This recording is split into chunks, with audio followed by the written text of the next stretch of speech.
Eden Santos strikes again. Eto ang dahilan mga kababayan kung bakit gusto nilang sipain si Eden Santos dyan sa Malacanang press corps. Pero, ang nasipa mga kababayan si Jay Ruiz. Kaya nabalik mga kababayan si Eden Santos. At ngayon naman mga kababayan sa pagbabalik ni Eden, ang nakatikim na naman mga kababayan ng kanyang matatalim ng mga tanong ay itong kalbong ipinalit kay Jay Ruiz na si Dave Gomez. Hindi mahagilap si Clarice Castro mga kababayan na ang laging sagot mga kababayan dito sa pagkakaugnay ni Madam Liza Araneta Marcos sa pagkamatay ni Paulo Tantoco ay fake news. Ngayon mga kababayan biglang kambyo itong kalbo. Taliwas sa laging sinasabi bukang bibig ni Claire Castro, ang sabi nitong kalbo, no comment. From fake news mga kababayan to no comment. Hindi na sila magko-comment mga kababayan dahil it's a personal matter. Personal matter na hindi na fake news dahil mayroon ng ebidensya na pahiya kayo. Paano naging personal matter yan mga kababayan? Official travel nila iyan, ginastusan yan ng pera ng taong bayan. Gamit pa nila mga kababayan yung MMFF para daw yun sa mga artistahin mga kababayan katulad ng mukha ni Admiral. Andun pa nga sila yung mga artista mga kababayan. Gastos yun ng gobyerno. Paano naging personal matter? I-official event yun. Eto mga kababayan kailangan itong i-dig deeper. Hindi natin ito tatantanan. Buti naman mga kababayan at yun si Mangga ay nagsalita na rin tungkol dito. Panoorin niyo po ha. Sa pagbisita ni Presidential Communications Office Acting Secretary Dave Gomez sa press briefing room ng Malacanang ay natanong ito sa issue. Kalbo no? Bukal? Ewan na natin mga kababayan kung ilang buwan lang din ito. Kung matatapos ba niya mga kababayan ang kanyang termino bago bumaba si Bangagba.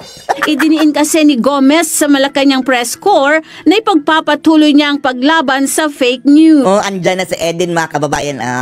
Eto, welcome back Eden Santos. Tanungin mo na. Release the Kraken. Laban sa fake news. Sa tingin niyo po, Sec, part ng fake news yung pag-i-involve po kay First Lady dun sa Tantoco's death? Tingnan natin pakinggan natin mga kababayan dahil yan ang bukang bibig ni Claire Castro Fake news. Yung pagdadawit kay Admiral. Ngayon lumabas ang pangalan mga kababayan ni Admiral. Ang biglang sagot ng palasyo sa pamamagitan ni Calvo. Tantoco's death? Yes po. That's a private matter. That's a private matter. In our official travel? Official travel mga kababayan na ginastusan ng pera ng taong bayan. Pati hotel nila mga kababayan, gobyerno sigurado ang may gastos niyan. Tapos, nagko-cocaine doon. Andun sa police report ng Beverly Hills mga kababayan. Nagkalat ang mga white powdery substance. I cannot comment on that. I cannot comment on that for now dahil hindi pa namin ma-plancha kung anong sasagutin namin. Eden Santos para Eden sa mata nakapuntos ng Eden Agila. Santos. Eto. Si Admiral. Admiral. It's a private matter. Pero gastos ng taong bayan si Admiral. I will survive! Tige! Grabe mga kababayan Pera natin ang ipanangwaldas mga kababayan dito sa kanilang party. Tapos, eto na nga, hindi nila matatanggi mga kababayan na mayroong namatay sa drug overdose. Tapos, yun nga nagkalat daw sa kwarto yung mga cocaine, white powdery substance. Tapos, personal matter bigla. Official travel nila, personal matter? What the? Pege! Butod! Ay tunuturing. Woo! Pag ganyan pa mga kababayan. Ay, naku. Ang kakapal na mga pagmumukha ng mga taong ito mga kababayan. Ay tunuturing ngayon ng bagong talagang kalihim ng Presidential Communications Office na pribadong bagay. Pribadong bagay? How come naging pribadong bagay? Kakasangkot kay First Lady Liza Araneta Marcos sa pagpanaw ng negosyanteng si... Pribadong bagay yan kung hindi kayo gumamit ng pera ng taong bayan. Pribadong bagay yan kung hindi ka first lady. Pribadong bagay yan kung in the first place, wala na kayong previous issue tungkol sa droga. Ngayon mga kababayan, parang nag-a-add up sa mga circumstantial evidences.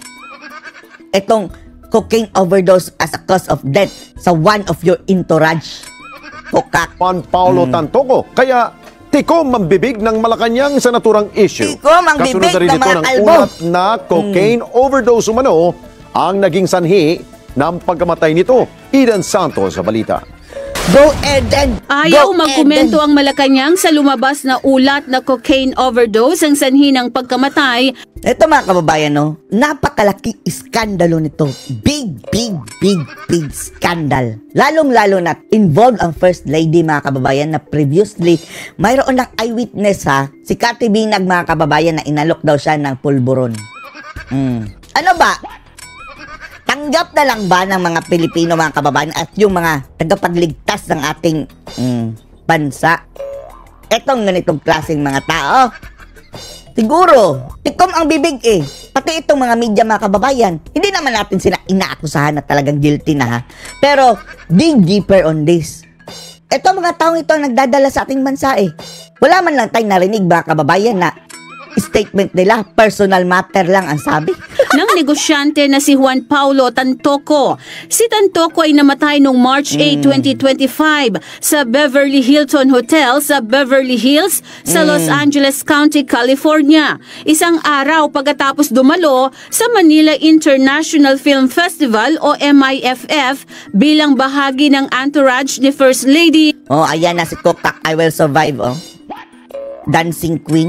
Liza Ay, nako. Araneta Marcos. Naging ugat pa nga ng World War sa pagitan ni na Vice President Sara Duterte. Pinalabas pang fake news si Sara mga kababayan ha. Eh ngayon, sige, fake news pa more. Biglang naging no comment. Tumumpak si Sara mga kababayan. At Presidential Communications Office Undersecretary Claire Castro ang issue dahil sa pagsasangkot Nasaan na pala si Claire Ring? Bakit hindi napakita? kay First Lady Liza sa pagkamatay ni Tantoco. Nung nagkaroon ng malaking krimen sa Estados Unidos na meron Krimen? namatay dahil sa drug overdose. At kung makikita ninyo doon, sa police report ay nandoon ang pangalan ni First Lady Lisa Marcos na isa sa mga tao doon sa loob ng kwarto kung nasaan yung tao ay nag-overdose Isa sa mga tao doon sa kwarto. sa suspected drug overdose sa Imposible naman mga kababayan, nagkalat ang mga white powdery substance dyan. Tapos walang kaalam-alam si Madam Lisa. I don't think so. hotel room at ang daming nakikitang white powder substance na sinabi doon sa police report ay suspected cocaine din. Personal matter daw yan. Sara, ang... Ay bigla nilang kinuha si Pangulong Duterte. Bigla patuloy naging sacrificial lamb si PRRD mga kababayan para matabunan ang issue. Si Kokak na naman ang dahilan. Kanya pala nang galing. Sa kanya pala Ang ng fake galing. news. Ang fake news. Tapos ngayon mga kababayan, Sir, sabi ni Eden Santos sa Kalbo, fake news pa rin ba?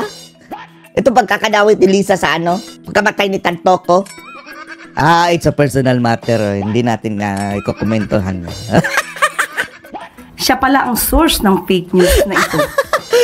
Ngayon, ang Beverly Hills Police na ang source of fake news dahil naglabas ang resulta. Na pinapakalat laban sa unang ginang sa first Sige, First humarap Lady. na ngayon. Isampal namin itong video ito. Nitong linggo ay kumalat sa social media ang report mula umano sa web Mga kababayan, open ito mga kababayan ha. Tingnan nyo. Personal nyong tingnan. County of Los Angeles Medical Examiner, Paulo Tantoco. website Lagay ng nyo. County of Los Angeles Case Medical number. Examiner na may Merong case case number number. 2025-04377 2025 na ang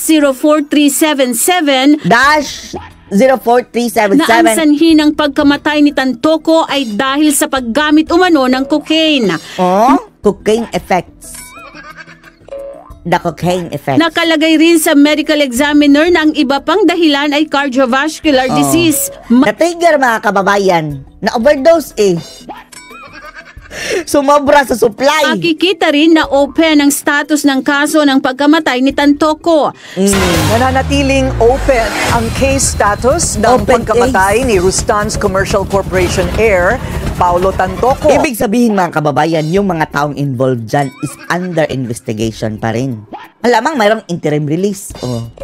Pero malinaw doon mga kababayan na sa inilabas ni Bobby Tiglao, andon ang tatlong tao daw na kumpanyo ni Paulo at isa doon si Kokak mga kababayan. Na ayon sa Los Angeles Coroner's Office ay dahil sa cocaine overdose. Kasama si Tantoco sa entourage ni First Lady Liza Araneta Marcos sa Buti hindi ka nagpunta doon, Coring.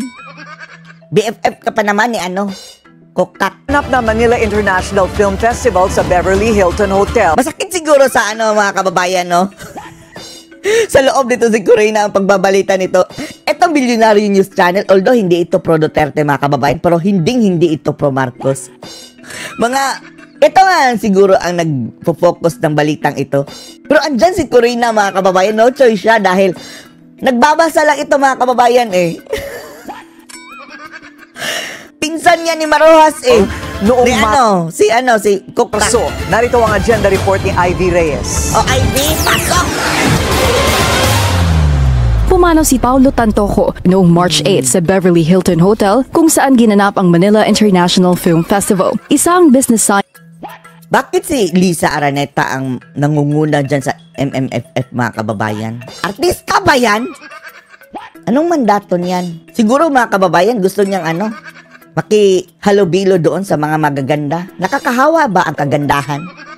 Hindi effective. Sa entourage ni First Lady Liza Araneta Marcos. Sa isang video clip na nakuha ng Billionaire News Channel, makikita si FL na sumasayaw sa after party ng MIFF gabi ng March 8. Wala pang pahayag sa ngayon ng Malacanang tungkol dito at hindi pa rin kumpirmado kung sino-sino ang dumalo sa LA. Pero sa isa namang video posted on the First Lady's social media page, makikita si Senate President Chief Ayun si Kilay mga kababayan. Escudero, Senate President Pro Tempore Jinggoy Estrada, kasama ba sila sa hotel? Sana hindi. MMDA Chairman Romando Artes at Tourism Secretary Cristina Frasco. Nauna nang itinanggi at tinawag pang fake news ng palasyo ang alegasyon ni VP Sara na cover-up lang sa pagkamatay ni Tantoco ang pag-aresto sa kanyang ama na si former President Rodrigo Duterte. Ruled as accidental ang pagkamatay ni Tantoco. Accidental ba yung cocaine overdose mga kababayan? Intentionally, ano yung accidental? May cocaine dyan tapos natapilok siya and then nasingot niya yung cocaine? Accidental? Di ba ginamit mo talaga yan? Hindi naman basta-bastang lilipad dyan sa ilong mo. Maaari rin daw factor ang posibleng komplikasyon nito sa puso bukod sa cocaine overdose na lumabas sa toxicology report. Sa isang ambush interview ngayong hapon, no comment si Presidential Communications Secretary Dave Gomez dahil Natiktikan itong kalbo mga kababayan PR man ito mga kababayan. Sabi niya, hindi maganda ito kapag magkomento tayo. Papatayin natin ng issue. Personal matter yan! Ibadong usapan daw ang pagkamatay ni Tantoco. Based on facts, limitado pa rin ang impormasyon sa kaso ng Rustan's heir. Pero nananatiling bukas ang investigasyon dito. Para sa agenda, Ivy Reyes, Billionaire News Channel. Ano masasabi niyo dito mga kababayan? Na personal matter daw, kaya hindi nila sasagutin. Post your comments below.